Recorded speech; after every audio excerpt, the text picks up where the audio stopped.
Hi guys, it's Mandy. Long time no see, but I don't think I could have picked a more perfect day to do this reading challenge. I recently ordered the After the End pocket-sized box set, which has 8 dystopian romances in it. On this cloudy, low 70s day, we're gonna sit outside and read every single one of these. We're not stopping until they're all done.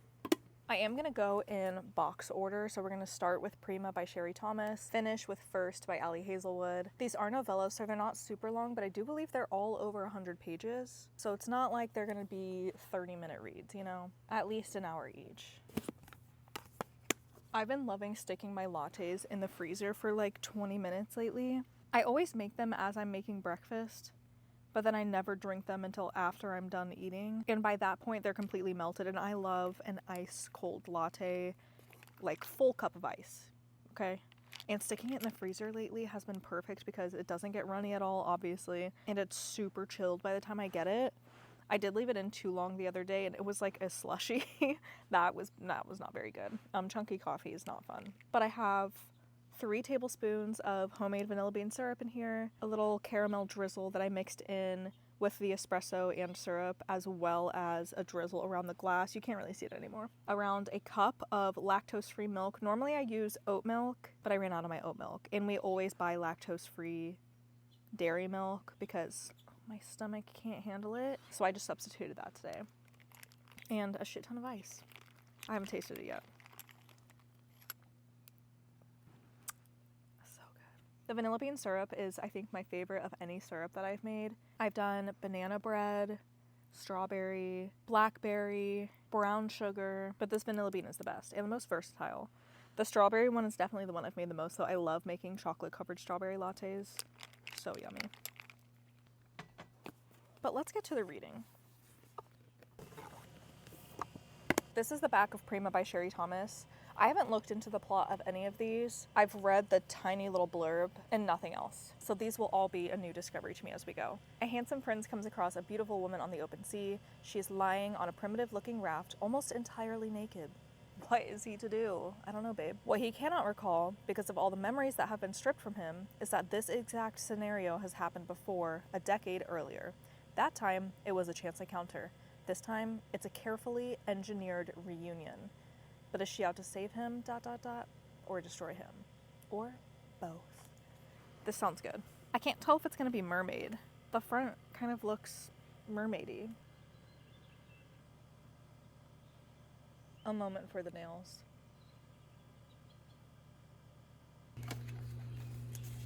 Oh! Guys, the books are numbered. Okay, so we're gonna read them in order. Does that mean first is first? Okay.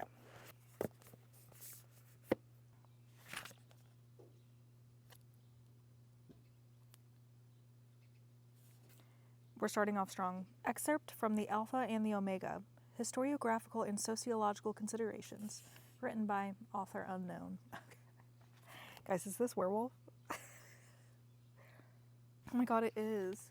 Okay, let me read this to you. The seas have swallowed the earth. A virus has rewritten the makeup of humanity. The survivors are at the mercy of the tides and of their own desires. Gabriel Agard is the general of the northernmost underwater stronghold, a ruthless but just alpha. He is determined to tear power from the corrupt noble houses and return it to the people. His greatest obstacle? House Larson.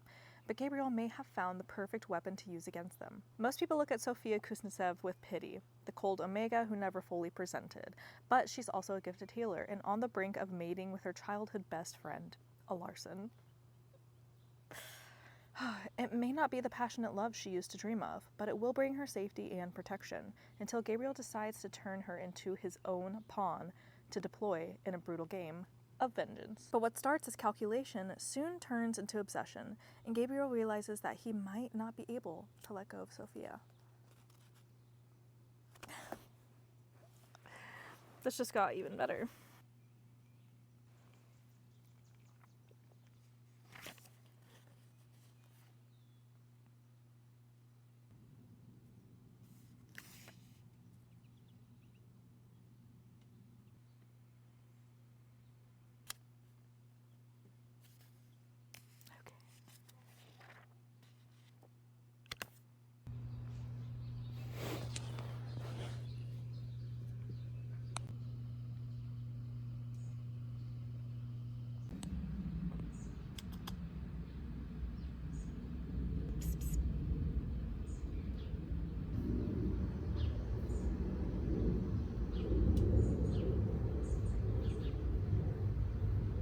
we're off to such a solid start. This was fantastic.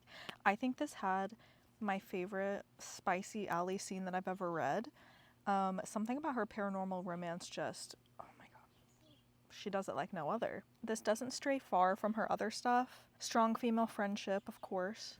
Gabriel's fantastic. I don't know if I would call him morally gray. It's one of those where, like, you know, at the beginning you think they might be, but all of their actions in reality are justified. He's a pretty decent person. I think I prefer this over Hot for Slayer, and both of them are like, I would read multiple stories just about this couple. I want to deep dive into the world. They're underwater. People have to live in this massive underground bunker because the tides are so high, and it just keeps getting worse. It used to be pretty frequently they would be able to go outside for short periods of time before another high tide came, but now it's like they are underwater, unable to go outside for extremely long lengths of time, and every time they are able to go outside they have to wait even longer before escaping again. We don't see anything that's not in the underground bunker really, but the dynamics between the families and the military are very interesting and integral to the storyline. All of the other stories are by authors I've never read before. This is the only one that is familiar to me, so I'm super excited to get into the rest of these. My god, this box is like on fire. It got really hot out. It's supposed to be cloudy all day though. And there's only another hour where the sun's really gonna be on my patio. Next is Bait. Let me make sure this is book 2.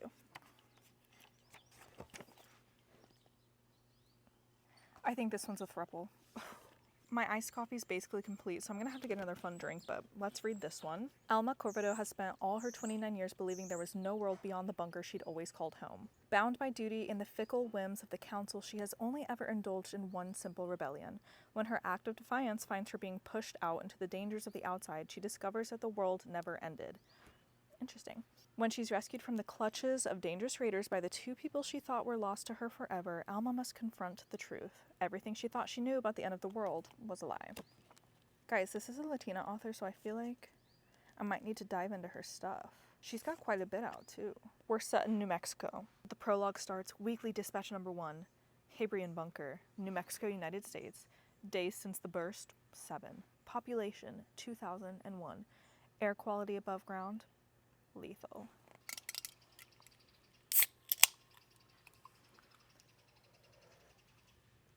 I'm gonna put this in the shade. Yeah, this looks good.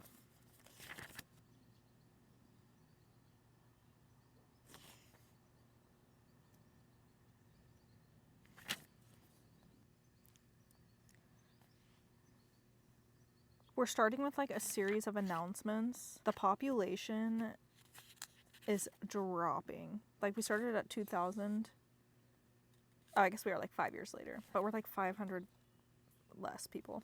I was thinking how much this was reminding me of Silo and Mad Max, and then they literally mentioned Mad Max. Like, she's being thrown out into this supposedly scorched earth, is just discovering that people are actually alive out there after living in an underground bunker for how long? So I guess you could say Fallout as well. But one of the first things she sees is an 18-wheeler, and I was like, oh, Mad Max, okay. I've officially met all 3 characters on the front. Let's see where this goes.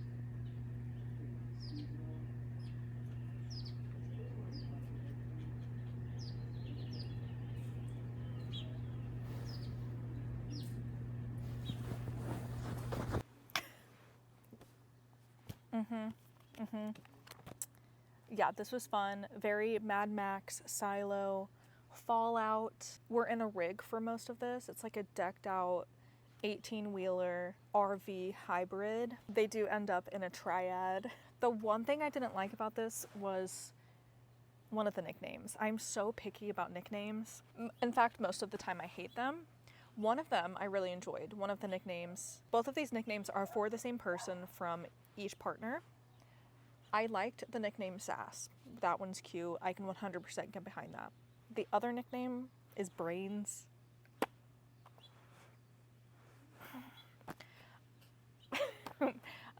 I didn't like that one at all. I, like, genuinely, my body was like, every single time, and it was a lot. It was a lot. I liked it better when she called her Almita. Like, that one made sense. That was cute. Brains didn't do it for me, but that's okay. Let's see what's next. Okay, this next one is Skyn by Nikki Payne. This one, the back did make me laugh, but it sounds good. When my ex dumps me for my stepsister and scores a lottery placement above ground with the machines, I lose everything. My job, my home, and apparently my grip on reality. One restraining order later, I'm signing up for a deal no sane person would take. Dig up dirt on a string of mysterious deaths in exchange for a golden ticket out of the slums. Cute, right? Well, what could go wrong? Well, a lot, thank you very much, because now I'm married, like, legally, to an unfeeling machine with a not-so-hidden obsession for one thing I've got in abundance. Skyn. They say emotions are obsolete in our regime, a glitch in the poor. But if that's true, why does this machine look at me like he's afraid I might unmake him? He's a robot? I don't like that he's being called a machine. But, like, a cute machine. A cute machine, at least. These all just smell like new book. Obviously, because they're new books. But it smells so good. This one is one of my favorite covers. I just love the, like, blue lighting in our main character's hair. I don't know her name yet, but this is a stunning cover. My first Nikki Payne book. I'm like, I feel like these all have to be bangers. You know, they're all together. I feel like none of them are really gonna flop. Is this not stunning?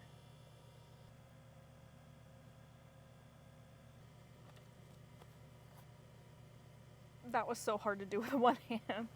These books are stiff. This next one is way longer. This one is almost 200 pages, I think. Yeah, this is 203 pages.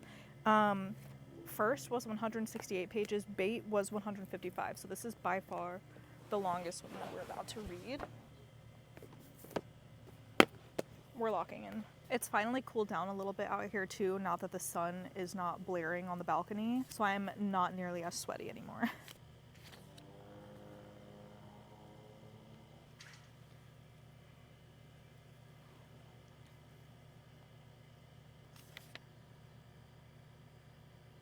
Our main character has a fiance. Fall is her name. F-A-W-L, Fall. Her fiance and her are not having a good romantic relationship right now. She's feeling the distance. She's having an uneasy feeling about Josh, the fiance. His name being Josh should be red flag number one. And it says, on the occasion we do make love, he wants only cyborg play where I pretend to be emotionless while he pumps away. Get out of there, girl. Get out of there. Okay, I thought he was a straight up robot. He is a modded person. That's kind of how the society is. If you're not modded, you're considered disgusting. You're just a walking meat sack. How embarrassing of you to not be 90% robot. Fall gets to come to the surface and be a Skyn bride, which is basically the bride of a cyborg man who just has such a fetish for skin that he wants something completely unmodded. If you've read this and you read the scene with the 3 Mannies, that was a good one. That was a good one. Let's see what's next. Ooh, I've heard good things about this one.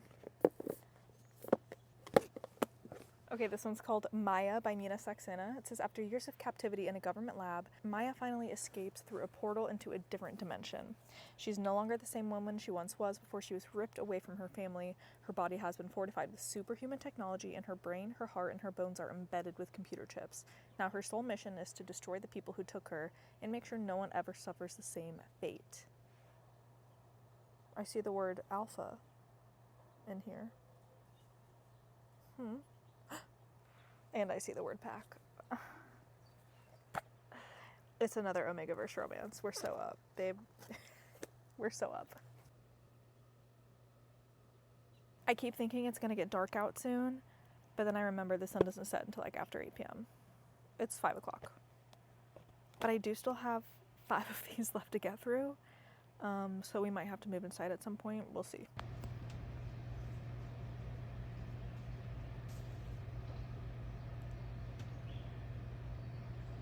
I see Nina also has a book called The Pirate Queen. After Tempest, all I want is pirates, and I haven't had any since then. So I'm making a mental note of that because we might have to visit that Earth 2040 control dimension 0. Continent previously called the United States of America. Ugh. I'm having so much fun today. And M.A.Y.A, Unit 13, lucky number. This is going to be a good one. I smell it.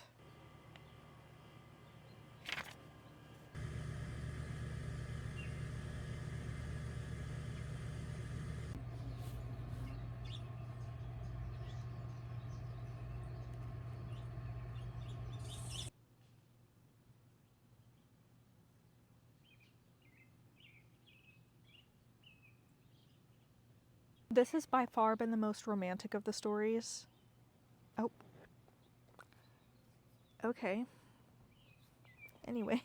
This is also the most mild in spice so far. Very classic Omega-verse.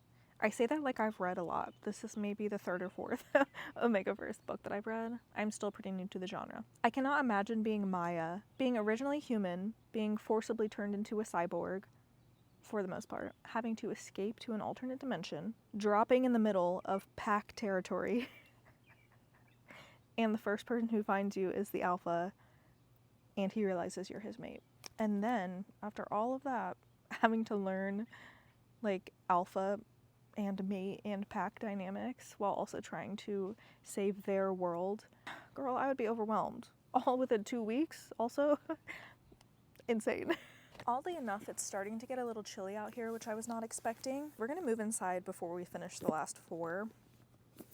Up next is Brood. M.A.Y.A was good, though. So far from the first 4, I would go first, M.A.Y.A, Bait, and then Skyn. It was just too much robot. Too much robot. Sabini.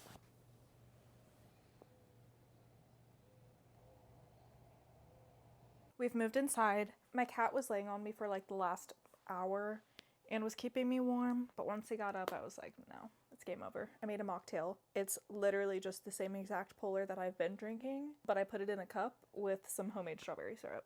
Honestly, it's not even that good. But I'm gonna drink it anyway. Next is Brood by Claire Kent. For years I've been waiting to turn 21 so I can marry, start breeding, and contribute to life in our bunker. But just before my spousal ceremony, the council makes a change. Instead of marrying the boy who's always been my best friend, I'm expected to marry Will instead. Not this guy. Will is a stranger, gruff, intimidating, and 15 years older than me.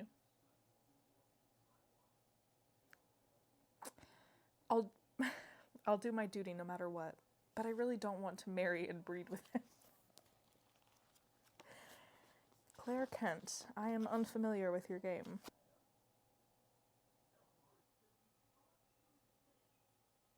I really underestimated how long these would take me. Traditional romance, I can fly through everything.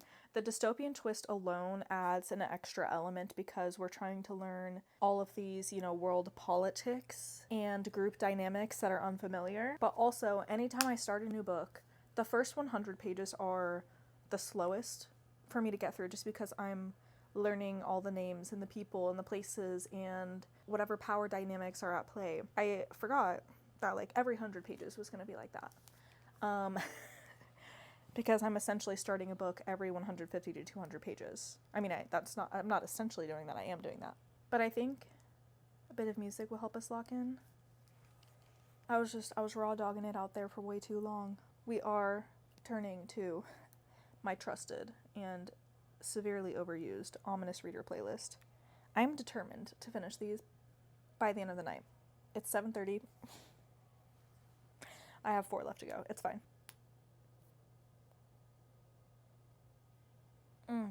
This playlist is 3 hours and 17 minutes long. If I'm still reading after that, I'm making that face. I know I'm going to be reading after that. Let me shut up and start reading.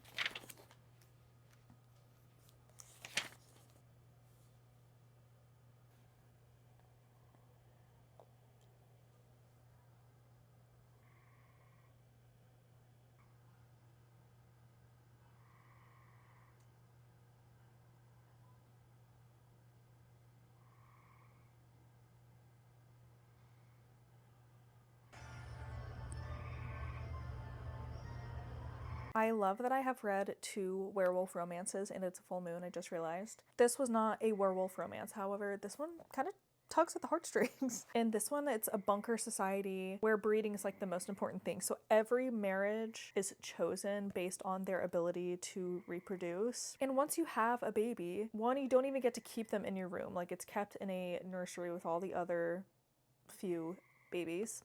And then once they can take solid foods, you don't get to see that child at all. And they don't even get to know who their parents are. Like it's just like a community thing. And you're not allowed to tell them that you're their parent. As you can guess, that took part in this story. The last one was the most romantic. This one was definitely the most emotional so far. The changing of the guard. First bait Skyn M.A.Y.A. Brood.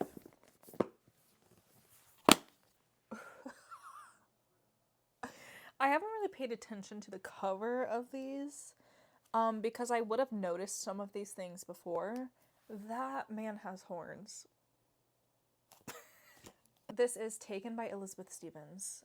There's been a malfunction in my pod, only my pod, fan-freaking-tastic. Instead of waking up thousands of years after the fall of civilization, I've woken up early to a world filled with monsters. I don't know if I've ever read a monster romance. Oh, I read Into the Deep. That was like a mermaid monster. Okay, so she's woken up early in a world of monsters when one of them, the biggest one, who's surprised? Not me, I got chills, decides to take me to his tent for the night. I have no choice but to go with him. The big guy and I can't communicate. I can't tell him that I need to return to fix the bunker, so I'm gonna have to try to escape. My odds look bleak because he watches me with the possessiveness of a male who wants me more than a night. Maybe to keep. Wow. This one is a bit shorter. Oh my god. Book 6 of 8. Guys, we're getting there. It's dark out. It's dark out now in case you missed it. I've had Wingstop twice today. Had a delicious breakfast. I've had 3 polars, an iced coffee, but I am on to water now. The music helped. Let's log back in. He's got scales. Not only does he have horns, he has scales. I feel like it's like the beginning of Passengers. Hopefully, though, she's not a psychopath like Chris Pratt and just wakes up the hottest person next to her.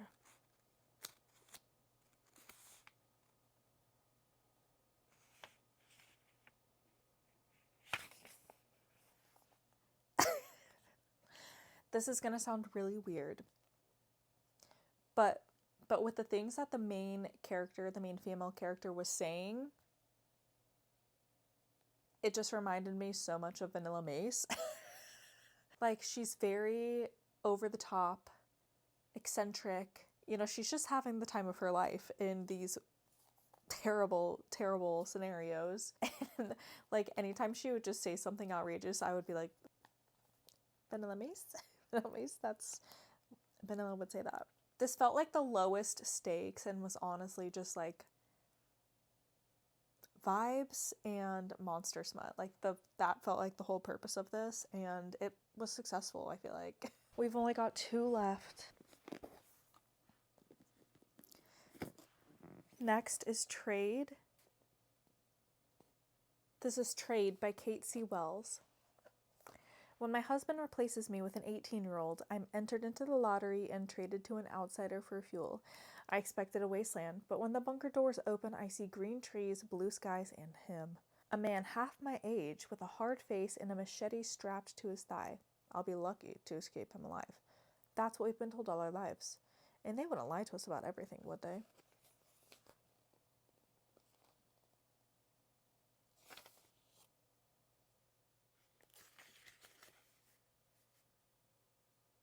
This is the only one I haven't fully enjoyed, and I think it's just because it doesn't feel different enough from the rest of them.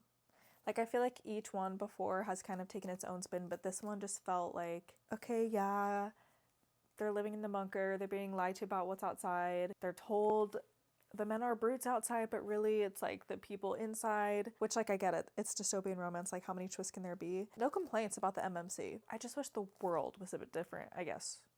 The circumstances. Does that make sense? It's time.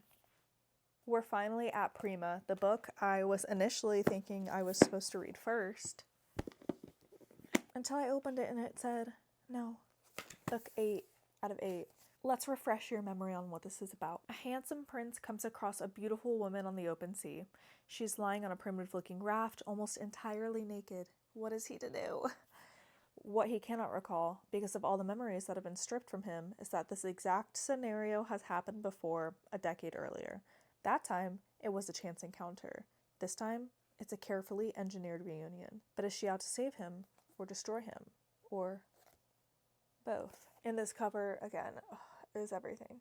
We're locking in one last time, people. It's almost midnight. I just realized I don't think I recorded myself reading any of the last ones, so sorry. But you know, I guess if it was going to happen to any of them, let it be my least favorite.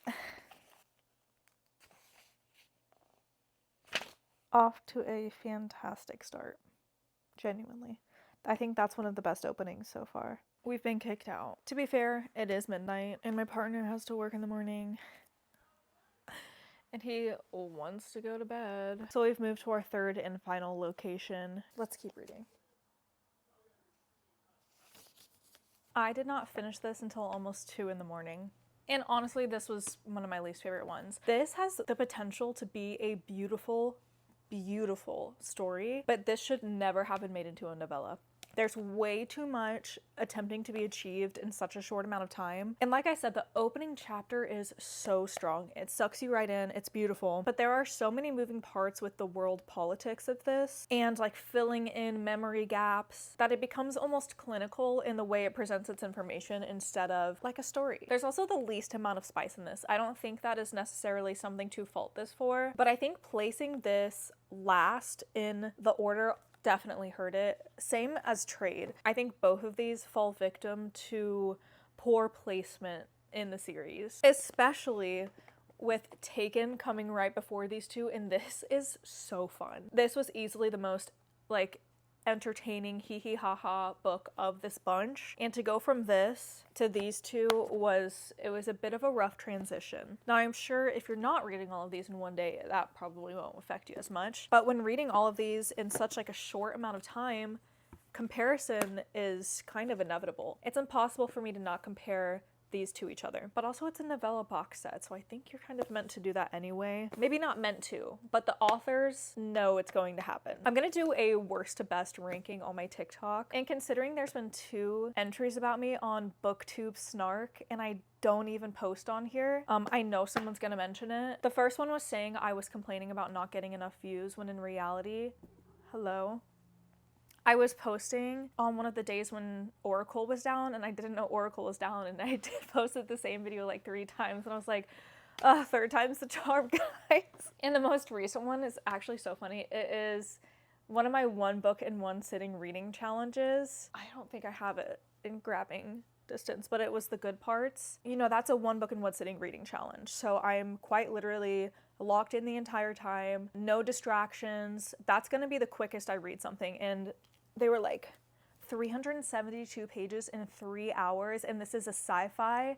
I'm like, I guess you could call it a sci-fi, but to me it's more of a speculative literary fiction. They didn't like that I didn't give a full review at the end or really express my thoughts. So if people are commenting on my TikTok, ranking these, saying you didn't read all those in 1 day, that's impossible, send them over here. Send them over here and let me give them all of my thoughts on these books. But also keep in mind, when you see me doing those 1 book in 1 sitting reading challenges, of course it's going to be quicker than me just casually reading a book at home, where I'm getting up and making food in between. My partner comes out to talk to me. I'm with my pets. Those are challenges for a reason.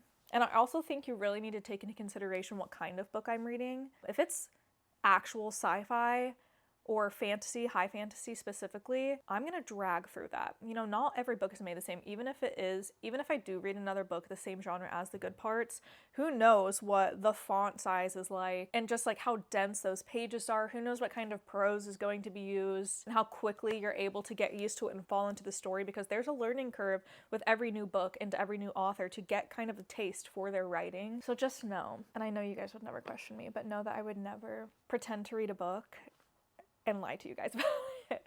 And I'm honest. I'm honest about how I feel about books on my page.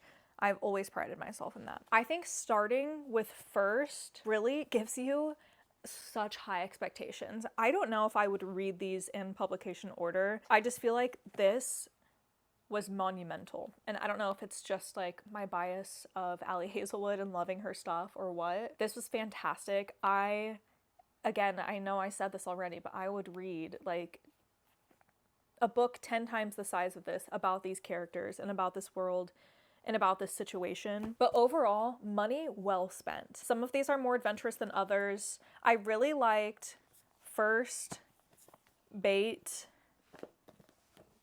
M.A.Y.A, Brood, and Taken. The three that I wasn't really a big fan of was Prima. I've already expressed my thoughts. Same with Trade. I've already expressed my thoughts there. Skyn, the only thing I just didn't really like about this one was that he was a robot. And I know you're like, okay, well, wasn't M.A.Y.A also a robot?